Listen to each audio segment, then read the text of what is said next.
All right, hey YouTube, as always, thanks for being here. Today we're going to talk about our bold predictions. Now, unfortunately, I won't be here for this video. I've had kind of a crazy schedule. The internet went down for a while, did a bunch of babysitting, working at a food truck, and kind of my schedule just fell apart and I wasn't able to get ready in time for this video. I guess I'm just lazy or whatever, but Rob and Ryan are going to do this video. Rob's going to replace. I just wanted to come in here first and say a few things. As always, one of the next videos we're going to make is I'm just going to do it and just release all the information on how to be involved in our community league. We apologize for waiting on that. We're just trying to continue to get good research out there and figure out the details about that. As always, leave a comment if you want to be in the league. If you've already left a comment, don't worry. We've written you down so we know about that. But we'll just have some fun. I want to clarify first what we mean by bold predictions. Now, these are things that we and almost no one else in the fantasy world thinks is going to happen. Of course, there's always some guy out there who believes something, no matter how crazy it is. There's always someone who thinks it's going to happen. But we kind of wanted to take some shots on things that we don't think will happen, but have a possibility of happening. Of course, we'll give Rob and Ryan the freedom to clarify a bit more on each player later on how much they think it could happen or how likely it is. But just to clarify, we don't think that these will happen, but we like to just have some fun and see, what kind of long shots are possible. And so that's our video today, guys. We hope you enjoy it. And leave a comment down below. Tell us what you guys think or anything that you have as far as long shots or bold predictions that you have going into this season. So Ryan, you're up with your first bold prediction regarding Phillip Rivers. So what is your bold prediction with Phillip Rivers this year? Now, when we talk about these bold predictions, I'm going to go way outside. Phillip Rivers is a top 5 quarterback this year. Top 5. Now, originally I was going to say top 6, 7, 8. That's kind of an arbitrary number. A lot of people like it between 5 and 10 when you're looking at quarterbacks. So I'm going to go with the top 5. And the reason for that is consistency. Phillip Rivers has not missed a game since 2005. Now, if you remember correctly, he actually sat behind Drew Brees in his first 2 years. So 2004, 2005, he's only in the game 2 separate games each season. But 2006, he has played 16 games in every season that he's been a starter in the NFL. Not only that, he's the only quarterback in the league that's thrown for 4,000 yards and 25 touchdowns over the past 4 years. And in fact, he's done it. He's thrown for 26 touchdowns minimum over the last 10 seasons in the NFL, averaging 29.8 touchdowns per season for 10 years. Now, when we talk about his yardage, over 4,000 yards, 8 out of the last 9 seasons, and the one season he missed it was 3,600. So he was almost there. Now, that's consistency. You want to look at his wide receivers. He has Keenan Allen, one of his go-to guys. Keenan Allen, as long as he stays healthy, he's going to get a lot of receptions. But there's also Tyrell Williams on that team. Mike Williams, we don't know what's going to happen with him. Hopefully, he has the type of season that they really expect out of him, being a #1 draft pick, first round, top 10 guy. So Mike Williams, Tyrell Williams, and also Travis Benjamin is still there. He's kind of a sneaky guy that Rivers likes to look to when some of the other guys get hurt. They've actually led the league in close games over the past 3 seasons, and they have horrible luck. They've been 4th in the league for games missed due to injury over the past 5 seasons. Now, you look at guys, Hunter Henry, they lost completely. Keenan Allen's missed a lot of time. They seem to always have injuries. And now their cornerback, again, 2 seasons in a row, now he's a season-ending injury. So hopefully what can happen here is we have a healthy season from Keenan Allen. We have a consistent Phillip Rivers. He's going to have 3 guys out of the backfield that can catch the ball, and Justin Jackson, Austin Eckler, and Melvin Gordon. And as we've talked about in the past, Gordon's receptions have gone up every season over the past 3. So the only question mark is who's going to be the tight end. And I know, Rob, you really like Brandon Bowman there. So Virgil Green isn't really one of those reception type of tight ends. He's a good blocker. But Brandon Bowman looks like he's going to be the guy. So Phillip Rivers and his consistency, he's been drafted in around the 15 range in average draft position right now. I actually seen him go as low as 18. And over the past 6 years, he has outperformed his average draft position by an average of 5.6 positions. So if he's being drafted at 15, he's at least in the 9 to 10 range for quarterbacks. But I'm going to bump him all the way up to number 5 and say that Phillip Rivers is going to be a top 5 quarterback this year. So your bold prediction, Phillip Rivers top 5 in scoring at the end of the year. That is a bold prediction. I'll say this as you rattle off all those numbers and statistics. Whether or not he finishes top 5, we'll see. but he's a guy that definitely year in and year out is consistent that I think a lot of people overlook.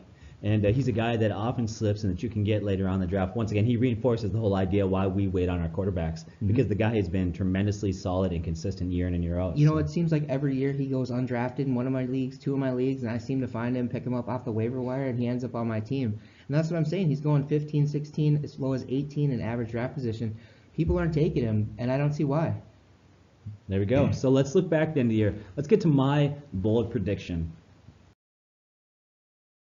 So my bold prediction is I've got Ben Roethlisberger finishing the top 5 in quarterback scoring. So kind of similar to your bold prediction, except I'm using Ben Roethlisberger. Now I've been big on Ben all years. You know, if you follow my videos, I've been big on him. I can't back off this conviction because as more information comes in, it just reinforces that conviction here. So currently his average draft position, he's a 12th quarterback taken off the board, although that has fluctuated. He's been actually as low as the 15th quarterback taken off the board. So he's definitely a guy that's fallen pretty far. So I think for him to finish top 5 in scoring would definitely be a stretch. It would shock most people. Now I'm going to share some previous information I've shared before, but I'm going to add some additional information to kind of reinforce or strengthen the argument why I think it is very realistic. Now with that said, I'm not saying he's going to do it definitively, but I want to give you something that's kind of fun, be kind of bold, but something that's also plausible.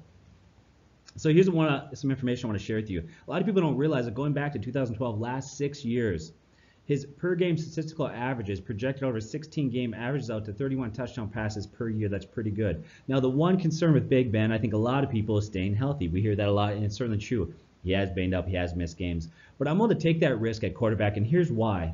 When he is healthy, when he does play, his average points per game are very good. When he sits, if he is injured, quarterback position is the one position that's easy to stream from week to week. So I feel like I can take that chance at that position. That's hard to do at other positions if you lose a running back, let's say. Now the last 4 years, he's averaged 298 passing yards per game. Now most leagues give out the bonus at 300 yards. That means he's just averaging 2 yards shy of getting the bonus every week. In the last 4 years, he's finished 1st and 4th in passing yards per game, and Breeze was 2nd and 3rd. So yardage-wise, he's been huge. He has the 6th best career quarterback rating among active quarterbacks, ahead of people like Luck, Stafford, Ryan, and many others. Now listen to this. This is kind of crazy. He has the 9th best all-time career quarterback rating. Okay, 9th best all-time, ahead of people like Montana, Favre, and Marino. People don't realize that his quarterback rating is ahead of those guys. No idea. Just insane. Yeah. Didn't even know it. Yeah, I didn't know that too. I mean, I knew it was decent, but I looked at the numbers, I was shocked.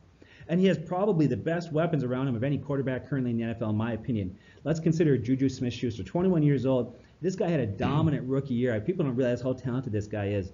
During the second half of last year, this guy really blossomed into a great wide receiver.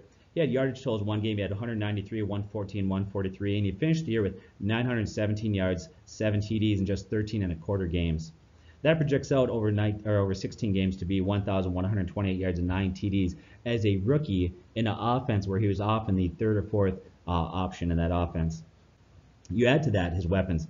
One of the greatest receiving backs in the NFL history, Le'Veon Bell, in 3 of the last 4 years, his statistical per game averages turns out to be 91 catches per 16 games. This guy is a huge weapon out of the backfield. And then, of course, you've got Hall of Famer Antonio Brown. 5 consecutive seasons, he's averaged over 100 catches, 1,570 yards, and 10 TDs. So he's got the weapons there. Another thing I think is going to help is that defense is really struggling. It's not the same ever since they lost Ryan Shazier.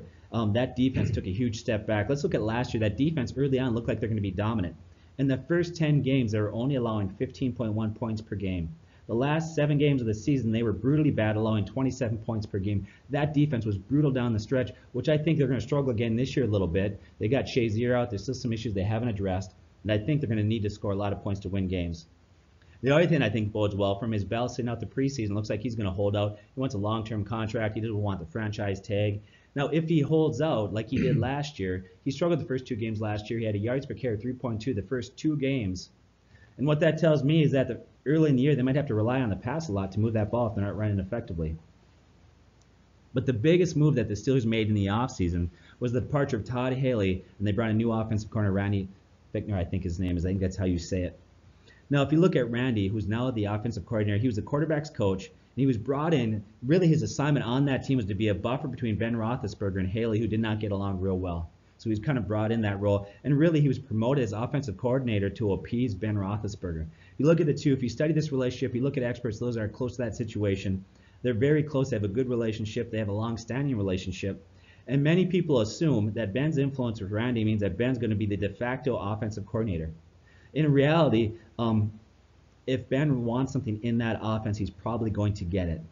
Last year, in many years, Ben was frustrated with Todd's play calling. He wanted a lot more. For example, he loves to run the no-huddle offense. Ben Roethlisberger did, but Todd Haley didn't want to do that. It caused friction. It just happens to turn out that the offensive coordinator now, when he was in college, his offenses were known for high-octane, no-huddle offense, which Ben prefers. So I think that's going to equate to more points.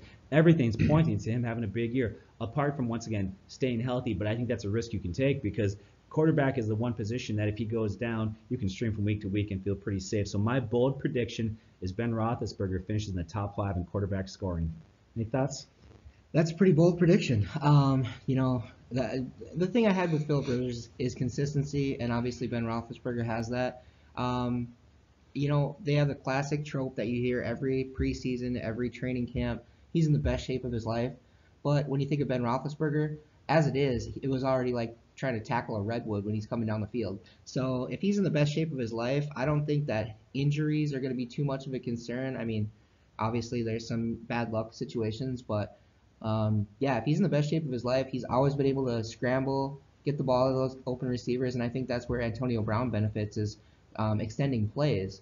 And Christian talked about in the last video I was in, James Washington. I think he's going to have a pretty decent role in that offense as well. A lot of people are high on Vance McDonald right now. I don't really know which one. I think Jesse James is more of the pass defending tight end, and Vance McDonald's going to be more of the receiver, which is why they traded for him. So he's got a lot of weapons there. And one guy that I really like is Jalen Samuels coming out of the backfield. If he sees any amount of time, he actually had more receiving touchdowns than more receptions than rushes last year, and I believe it was more receiving touchdowns than rushes in college. So he's another one of those guys that's going to be in that role of pass catching running back. So he's got a ton of weapons there. I could see it happening, but it is pretty bold. So on the level of boldness, I think that's about a 6 or a 7 out of 10. All right. I like it. So we'll see as we look back. I want to get to your next guy here. Sure. Your next bold prediction has to do with Darius Geis. So what's your bold prediction on him? See, and this is not going to be as bold as it was 2 months ago when I really started. Right before the draft, I got really high on Darius Geis. Hearing all the things coming out of college, this guy's an absolute freight train when it comes to running backs. He's 5'11", 224 pounds. He spent time behind Leonard Fournette at LSU, but last year he broke out. He's the first running back in the history of the SEC. Now, we think about the SEC in college. You think about who? Alabama, you got Auburn, obviously LSU where he played, Mississippi State, and Georgia. The defense is there, absolutely ridiculous, and a lot of those players transitioned to the NFL very well. Darius Geis averaged 6.5 yards per carry in college, and the only player in the history of the SEC with more yards per carry in their career is Bo Jackson. Now, also, he's had 3 separate 250-yard rushing games last year. He's the only player in the history of the SEC to do that. So a lot of people were high. They're getting high on Darius Geis, but I'm going to move him up as my bold prediction. Darius Geis finishes as a top 3 running back in terms of rushing yards and a top 5 running back in standard scoring this year. He's being currently drafted right around running back 18 to 20. And he just needs to keep climbing up that board. And I mentioned before, I don't think I'm going to be able to get him at the rate that he's climbing up the board. People are going to be paying for him. One of the other benefits to him, Chris Thompson recently came out on Twitter and said that he doesn't think he's going to be fully healthy until at least November. Last year, if you remember, Chris Thompson came out. He was catching a lot of balls out of the backfield. He broke his fibula. And we're looking at almost a 1-year timetable. He doesn't feel comfortable right now. He doesn't feel comfortable making the cuts. And he came out and said that he's not going to be fully healthy. Now, that doesn't mean he's not going to play games. He could be in the game, but he's not going to be at 100% until probably November. So that leaves Darius Geis with Rob Kelly, Samaje Perine, if they make the team, as Geis is for sure the first and second down back, but he could also be the third down back as well. Now, another thing that bodes well for him is Jay Gruden's offense last year. They, on goal-to-go carries, ran the ball goal-to-go attempts, ran the ball 54% of the time. Now, if you put together Samaje Perine and Rob Kelly, they had 21 goal-to-go carries last year. That would have been the third best, highest rate in the NFL. So This guy, 5'11", 224, first and second and probably third down back. He's going to be pounding the ball, and everybody that has seen him in camp has said he's looked explosive. Obviously, they're going to give a lot of positive reviews, but it's not just the people out of Washington, too. It's all these other beat reporters, all of the analysts, the experts that go to watch camps. They travel around for NFL Network or whatever it may be. So everyone says he's explosive, and I think that he's going to be the next guy to finish in the high top 3, top 5 for fantasy running backs. And to go a little bit one step further, to be even more bold, I think in his first year, he's going to outperform Saquon Barkley in standard scoring. That's bold. I see everything up to that point. I thought, hey, what bodes well for him is there's been a lot of rookie running backs that have come out and ended up in the top 5 and scored and had an excellent year. But everybody loves Saquon Barkley, and so that is bold, I think. So I like that. I think a part of it too is the offensive line was banged up quite a bit last year, and if you look at it, 54% of those goal-to-go carries and top 3 in the NFL, but the offensive line was banged up, so they weren't really converting in the red zone with Cousins, Kelly, P. Ryan, Chris Thompson. So this is one of those guys that is effective, and he's going to be able to convert those touchdowns for them. He's probably looking at double-digit touchdowns for a bold prediction there too. There we go. Bold prediction. Darius Guice end up right in the top 5 in running back scoring. Is that what you said? For standard leagues, non-PPR, I'm going to go top 5. I think rushing yards overall, he's going to be somewhere around the 12, 13, 1,400 mark. So top 3 in rushing yards. And outperform Saquon Barkley. That might be the boldest one. That is a bold one. That is really bold. So I look forward to looking back at the end of the year and see how these guys did. So let's get to my next bold prediction. So for me, my next bold prediction is going to be Ajay finishes in the top 5 running back scoring. Now, I'm not betting my life on this, but I think it's very plausible that this could happen. I think he's very, very underrated right now, and I'll get to that why. Once again, sharing some of the things we have shared before, but adding some additional information maybe that you haven't heard. Now, last year he thrived in his role with Philadelphia. Now it was limited, but before he got traded, he was doing well at times. Now, he did come out of Miami. He struggled a little bit, but if you look at what he did in Miami, he had 2 games where he had 130 yards, 122 yards rushing, so he did well there. But that was a brutal Miami offense that struggled quite a bit. Now, after the trade, his yards per carry jumped from 3.4 to 5.8 with the Eagles. Now, he goes from playing from a not a very good offense, behind a not a very good offensive line, behind a great offensive line, and a very good offense. And that's the first time in his career that he's been in this situation, I think, where he can really thrive like that. Look at the Eagles' offensive line. Okay, now if you go from site to site that ranks offensive lines, they take a lot of things into account. They use different criteria, opinions of men, different stats that you use to evaluate it. But the one thing that you see in all the sites out there that evaluate the top offensive lines in the NFL, okay, every site has Philadelphia ranked in the top 5, and 40% of those sites have them ranked number 1. They're undeniably an excellent offensive line. This is by far the best offensive line Jay's going to have to run behind. I think that's why last year he had a yards per carry of 5.8. I don't think it was a fluke. Look at 2016. Like a lot of people forget, it was just a couple years ago. This guy exploded for 3 200-yard games. Okay, playing for Miami on a below-average offense. Only 3 other running backs have done that: Tiki Barber, Earl Campbell, and O.J. Simpson. None of those guys were a fluke. Those guys were real deal. They're legitimate. Those are great running backs. Now, the Eagles' offensive line is much better than he had for the Dolphins in 2016 when he finished that year with 1,272 yards in 15 games and a yards per carry of 4.9. Now, last year, his overall numbers weren't great, but there's a few reasons for that. One, the Eagles had a lot of weapons there, and they didn't need him to carry the ball 25 times a game. And that slow start in Philadelphia primarily was contributed to the fact that he had a hard time learning the playbook. He got traded mid-season. He had a hard time figuring out pass protection, which is so important in the NFL. If you can't learn to pass protect, things like that, you're not going to see the field. And so they slowly moved him into the lineup. First 4 weeks in Philadelphia, he had single-digit carries, but the last 5 weeks before the Super Bowl, he averaged around 15 to 20 carries per game. He was very solid. So let's see if you take a look at the last 5 to 6 weeks there. He was averaging 14.8 carries per game, right? And that was with Blunt there. Now Blunt's gone. Okay, so a lot of those carries are going to go to him. Now, if you take a look at that average carries that he had, you look at the average carries he had for Miami the big year that he had that huge season, he averaged 17.3 carry, okay? Now, you look at the role that he settled into last year, and I think we can safely assume, based on that, he's going to average about 15 carries per game, and we'll get some information that seems to verify that in a second. You look at that big year he had last year for Philadelphia at 5.9 yards per carry. Look, when he was playing for Miami behind a bad offensive line, he had 4.9 yards per carry. Let's just split the difference on that. Let's just say he has a yards per carry of 5, which is actually quite a bit lower than his big year that he had last year. But let's say he has a yards per carry of 5 with a conservative estimate, only 15 carries per game, which he sustained last year when he finally figured out the plays. That turns out to be easily 1,200 yards, and that's a very conservative estimation. So it's not that hard for him to have a good season. Now listen to the statistics. Ajay, 2.4 yards after contact since entering the league, is best among all running backs with 500 plus carries. That's some big names he beats out. You're looking at Gurley, Bell, you name it. He was better than all of them as far as yards after contact. Now getting Carson Wentz back I think is going to be huge because that's going to assure defenses. When you game plan to shut down Philadelphia, you're going to try to shut down Carson Wentz in that passing game, obviously, and that should leave a lot of big lanes for him to run through.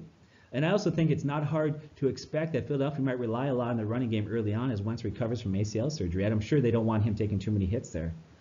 Now, obviously, and here's a big one for me, there are things that we can't see, statistics that we can't. We look at stats, we try to analyze, but there's just some things that we can't unless we were there, okay? And sometimes you just got to trust the players, teams, and the coaches near that situation, right? So Philadelphia, that team and organization knows how to evaluate talent. They took a debacle left by Chip Kelly. Oh, yeah. Okay, and they turned it around and they won the Super Bowl. They evaluate and they have hit on a number of players in their evaluation. They've done great. So then you have to ask yourself this question. Why is it a team that was doing great last year, that's done a great job of evaluating talent and hitting on some big guys, why did they aggressively trade for Ajay last year?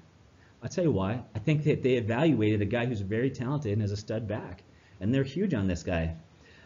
Eagles assistant head coach and running backs coach Deuce Staley suggested Ajay will be the workhorse this season.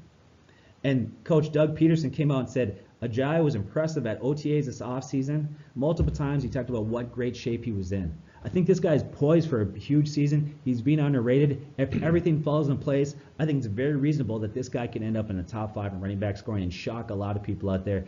I'm not saying it's going to happen. I think it's plausible. That's my bold prediction, Ajay, top 5 in running back scoring. Any thoughts, Ryan? Oh, you gave me a lot of great things to think about here. I think Ajay, that's a pretty good bold prediction. I think right now he's going somewhere around the 15 to 20 range. A lot of people are moving him up. When you're speaking about evaluating talent, I thought it was interesting. The Eagles actually signed an undrafted free agent running back called Josh Adams. Now, I haven't heard great things about Josh Adams, but obviously the Eagles as a team, they must see something in him. And he's probably going to end up like on the practice squad or maybe as their 4th running back. You know, they got Donnell Pumphrey, they got Darren Sproles back for whatever role he might play, and then Corey Clement's there. But as far as running the ball, I don't really see Ajay getting any type of challenge when it comes to getting the most carries. The other guys are mostly receivers, running backs that receive the ball. So I think that's a great evaluation. Now, is that in standard or do you have PPR format? What are we? Yeah, I would say that's probably top 5 in standards and PPR leagues. You have to lower them down for the very reason you just mentioned. You look at Sproles there and Clement, they're going to get a lot of receptions out of the backfield. Although Ajay is actually not a slouch in the passing game. He has decent hands. Not as good as the other guys mentioned, but he's adequate. Yeah, absolutely. That's definitely kind of that's a bold prediction, but I like it. Let's see. So let's get to your next guy here. So you got a bold prediction regarding Lamar Miller. What is that bold prediction? Oh, you guys are gonna. If Christian was here, you guys would love this one. Now, Lamar Miller is going to be a top 10 PPR running back this year. Now, I know I've been talking a lot about running backs, and if all these things come true, we're looking at some interesting names in the top 5 and the top 10. You know, you have Big Ben and I have Phillip Rivers in the top 5 for quarterbacks. We have Geis and Ajay, and now Lamar Miller is a top 10. The stats are undeniable. I truly believe that Lamar Miller is on his decline in his career, but as it sits now, he's anywhere from the 25 to 30 range in most leagues, being drafted, being ranked, and the stats they don't lie. Over the past 2 seasons, now you look at his 14 games he played in 2016, he averaged 13.8 fantasy points per game, and that finished at the number 17 PPR running back. Now, last season, he had 7 games, well, truly like 6.5 games with Deshaun Watson, and the other, we'll call it 9 games with, a mishmash of other quarterbacks, Tom Savage, and I think Yates might have been. Was Yates there last year? I think Yates was there for at least one game. But during the time with Deshaun Watson, now we're going to assume Deshaun Watson's healthy this year. 16-game season, hopefully. Now, Lamar Miller, he averaged 14.9 PPR fantasy points with Deshaun Watson. In the 6.5, we'll call it 7 games with Deshaun Watson, he had 4 rushing touchdowns, and he also averaged 4 more rush attempts per game. Now, the reason for that, obviously, is that the offense was moving the ball. They were able to get down in the red zone. They were able to score more touchdowns. They were able to keep drives sustaining. They had some problems with the offensive line. They were ranked as the worst. Now, we were talking about earlier how the Eagles were the best offensive line. The Houston Texans had the worst offensive line in the league last year. Now, this year, they keep their starting center. He's the only guy coming back, and they add 4 new starters, both offensive tackles and both guards. So 4 new starters in the offensive line. Hopefully that's improved.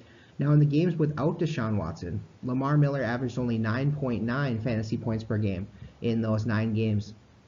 He had only 2 touchdowns rushing, and like I said before, 4 less rush attempts per game. Now Deontay Foreman's probably not going to be ready for the start of the season. He's still nursing that Achilles injury, and there's really nobody else there. I mean, a lot of people could say, well, over the course of the last 3 games last year, look at Alfred Blue, he outperformed. John McClain, not Bruce Willis, John McClain, but John McClain from the Houston Times actually said that Alfred Blue is not going to be a factor for taking time from Lamar Miller this year. The reason for the down the stretch last year was basically the Texans were out of it. They didn't want to run Miller into the ground, so they gave him a few rushes and they brought in some other guys because they were still trying to stay competitive, but at the same time they didn't want to lose a starter like they did with Watson or Foreman.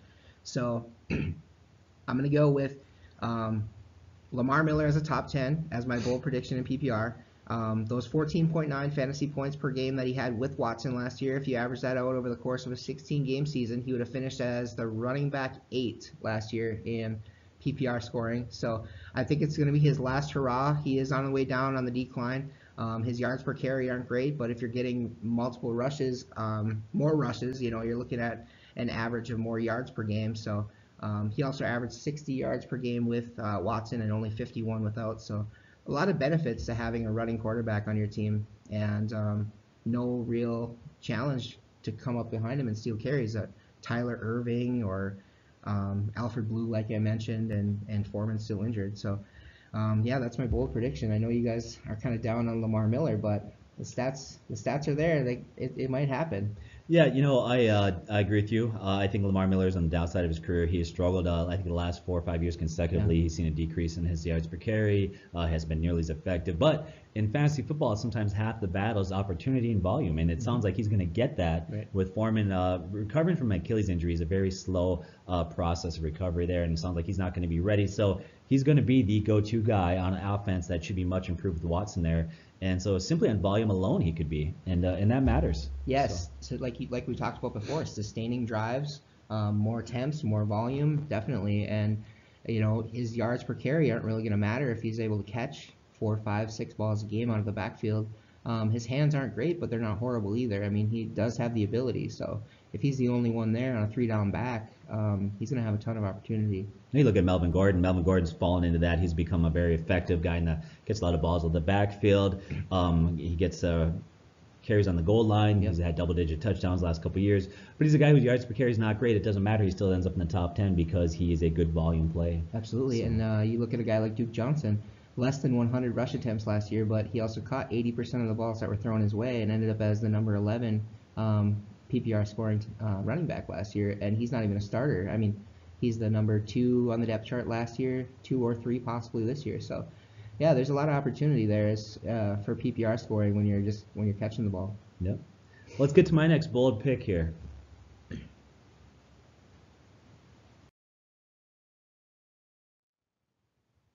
So my next bold pick is going to be Jordan Reed finishes the top scoring tight end.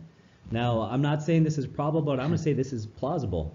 Okay, so right now, Jordan Reed is being ranked 12th on the Fantasy Pros site. Then they take cumulative rankings from all the a lot of experts out there, and right now they have him as the 12th tight end out there. And I'm saying that he could finish number one. This guy's got a high ceiling. The reason why it's high, he's got a lot of talent. Now there are a lot of tight ends that are safer plays than he is, but none has the ability like he does to break in the top 3 or 4 for scoring. You look at 2015, just a reminder how talented Jordan Reed can be when he's on the field. He finished in just 14 games. He had 952 receiving yards, 87 catches, and 11 touchdowns. Those numbers from 2015 are not an anomaly. Okay, last year before his season-ending injury, his last game before getting injured, he had 8 catches, 64 yards, and 2 TDs.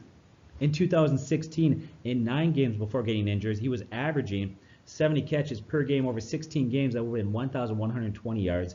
He was averaging 6.5 catches per game. That would have been 105 over 16 games.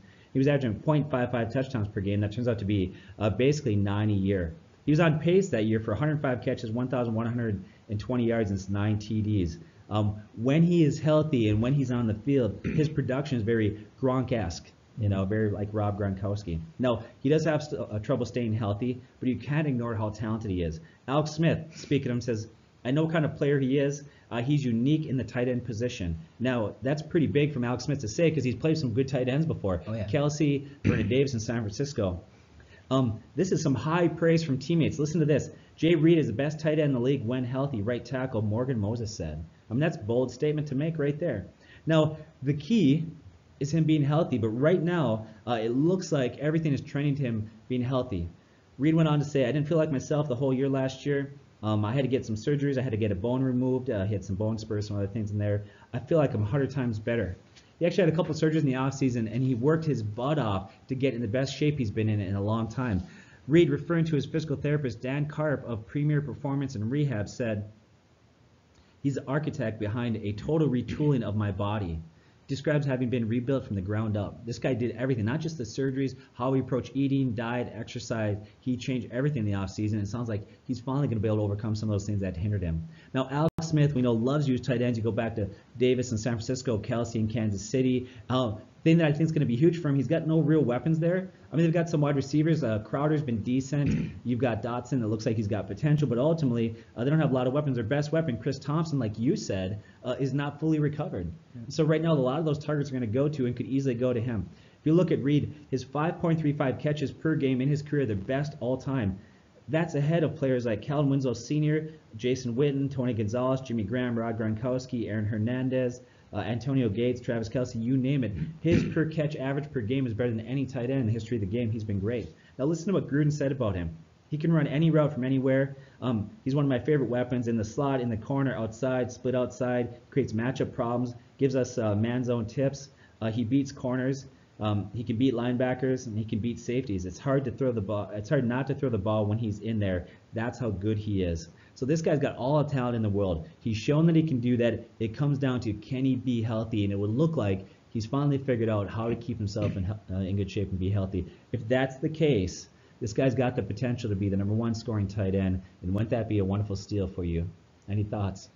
I actually completely agree with this. I am really, really high on Jordan Reed. I want him to stay healthy. I would really love for that to happen. And now you were talking a lot about Gronkowski. When it comes down to it, those two guys are the #1 and #2. Jordan Reed's #2 tight ends as far as points per game over the past 4 seasons. So now, if those guys can stay healthy, they'd be #1 and 2 every single year in terms of total fantasy points as well. So I absolutely believe that he could be in the top 3 for sure, but #1 is not going to be that difficult for him if he stays healthy. Yeah, so for a lot of you guys, that could be a great steal. Let's get to your final bold prediction, Ryan, so shock us. So it looks like your bold prediction is going to have to do with Alshon Jeffery, and what is that prediction? Now, we've been really positive in this video, and it's time for the negatives.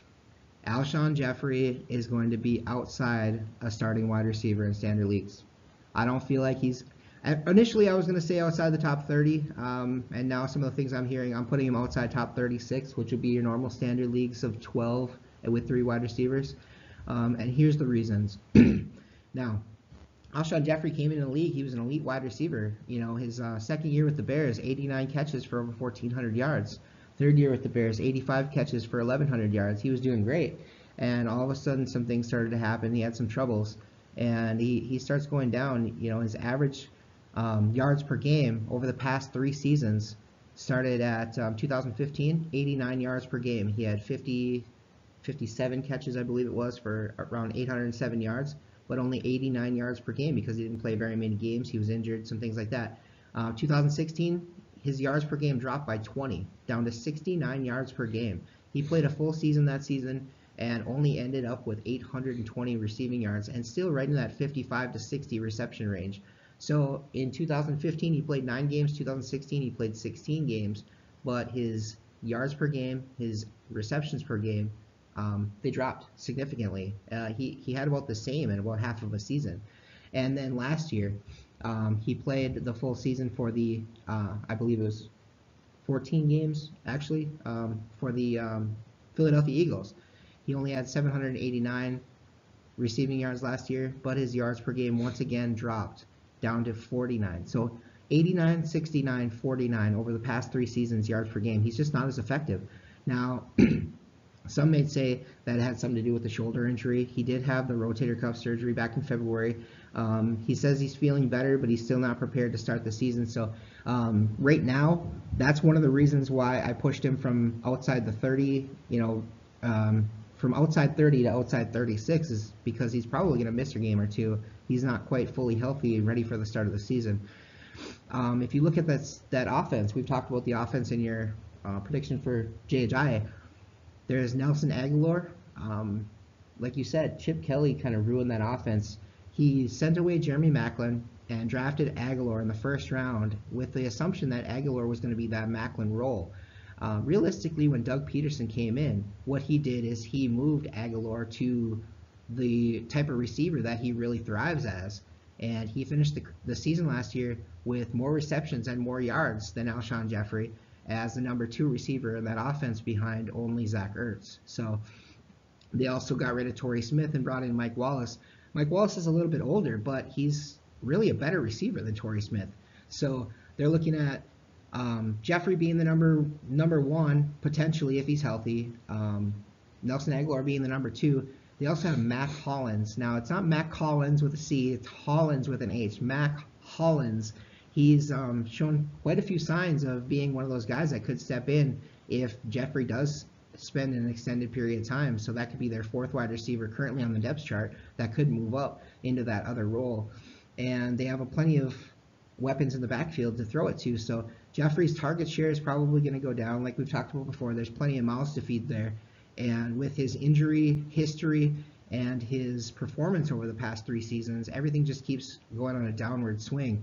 He's no longer an elite wide receiver, and I believe that he's at the point where he can no longer be relied on as one of your top 3 receivers on your team. Now, just one last thing to add.